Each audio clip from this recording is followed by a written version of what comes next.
बड़ी खबर पर नजर बनाए रखिएगा। फिलहाल के लिए बहुत बहुत शुक्रिया। आपने देखा वहां पर किस तरह से ग्रामीण पहुंच गए हैं और लगातार धरना देते हुए मांग कर रहे हैं कि सख्त एक्शन होना चाहिए, मुआवजा मिलना चाहिए, सरकारी नौकरी मिलनी चाहिए। लेकिन आखिरकार ये स्थिति क्यों आई, कौन है इसके लिए जिम्मेदार, ये अपने आप में कई सवाल है। झालावाड़ में हुए स्कूल हादसे के बाद नागौर के ताऊसर की राजकीय उच्च माध्यमिक के जर्जर हालात में होने के चलते अभिभावकों ने अपने बच्चों की सुरक्षा को लेकर स्कूल प्रशासन के खिलाफ नारेबाजी की है। इसके बाद प्रशासन हरकत में आया, वहां पर आनन फानन में टीम को मौके पर भेजकर स्थिति का जायजा लिया।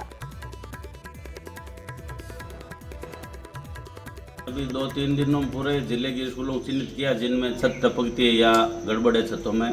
तो ऐसे 416 स्कूलों को हमने एस्टिमेट तैयार कर लिए और कल हम ये सूची सिरमा जिला कलेक्टर को सौंप रहे हैं।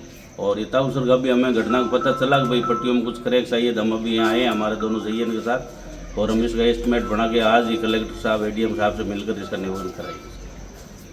अभी क्या स्थिति है सर इन पट्टियाँ करे हुए? स्थिति ये है कि कुछ सेटलमेंट हुआ है तो पट्टियों के नीचे बच्चों को बिठाने के लिए हम संस्था प्रधान को अभी कह देंगे भाई इनमें बच्चों को नहीं जाने दें और जब तक इनका कोई निराकरण नहीं हो जाता है और हम कलेक्टर साहब को एस्टिमेट बना के आज ही प्रस्तुत करेंगे। झालावाड़ स्कूल के अंदर आज एक दर्दनाक हादसा हुआ जिसमें एक स्कूल के अंदर स्कूल की पट्टियां गिर गई जिससे दबने से करीब 5 छात्रों की मौत हो गई। वहीं कई अन्य छात्र भी घायल हो गए।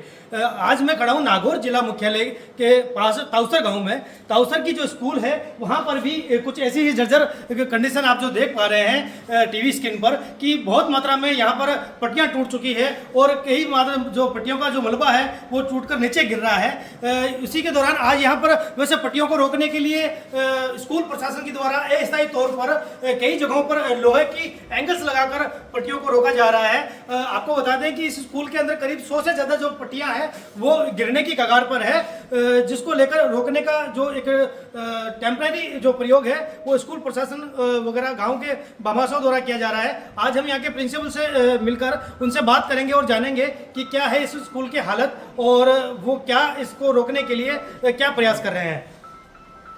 जी, जो आपके स्कूल के अंदर जो पट्टियां हैं वो गिरने की कगार पे है, आप क्या आपकी विभागीय स्तर पर इसकी कार्रवाई की जा रही है? विभागीय स्तर पर हमने विभाग को अवगत करवा दिया है और एसडीएमसी की बैठक में भी हमने भामाशाहों को, एसडीएमसी के सदस्यों को इस बारे में अवगत करवाया है और उनके द्वारा भी आश्वासन दिया गया है और भामाशाह से मिलके, प्रशासन से मिलके और उच्च अधिकारियों के सहयोग से हम इसको दुरुस्त करने का प्रयास कर रहे हैं। कितने लंबे समय से जो ये पट्टियां हैं वो क्षतिग्रस्त से कितना टाइम हो गया और क्या क्या प्रयास रहे हैं आपके? सर लगभग 2 वर्ष हो गया अभी देखते हैं। और इससे पहले स्थानीय भामाशाह से कृपाराम जी देवड़ा उनके द्वारा ये प्रयास किया गया ठीक कराने का।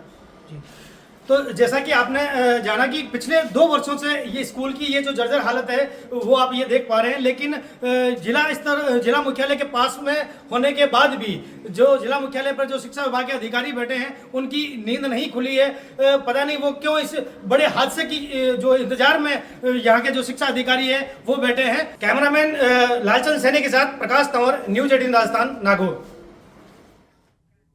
तो ये तो आपने नागौर के हालात देख लिए। अब आपको जैसलमेर लिए चलते हैं। जैसलमेर जिले के रामदेवरा स्थित राजकीय प्राथमिक विद्यालय आरसीपी कॉलोनी का भवन पूरी तरह से जर्जर होकर ध्वस्त हो चुका है।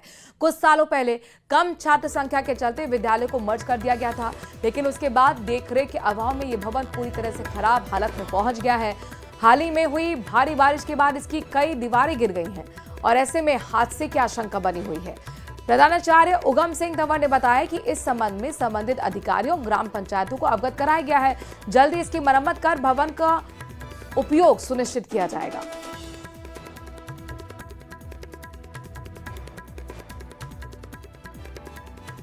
बच्चों को कभी दबा देंगे ये सब लोग जी, जिसमें स्कूल बसों का अंत आप 1 घंटा जब देखोगे, जब छुट्टी होती है बहुत तेज स्पीड से गाड़ियाँ निकालते हैं जी। अब आप बताओ इसमें ये कौन सी साइड में दबाई है उसने गाड़ी, आप खुद बताओ। 1 सेकंड, आप ओवरटेक कर रहा है तो उस साइड से ओवरटेक करेगा ना, इसके अंदर घुसा दी इसने लाके गाड़ी। बच्चे थे इसमें? बच्चों के नहीं लगी किसी के भी जी, लेकिन फिर भी इन्हें सेफ्टी से चलाने के लिए पलटी बच्चे तो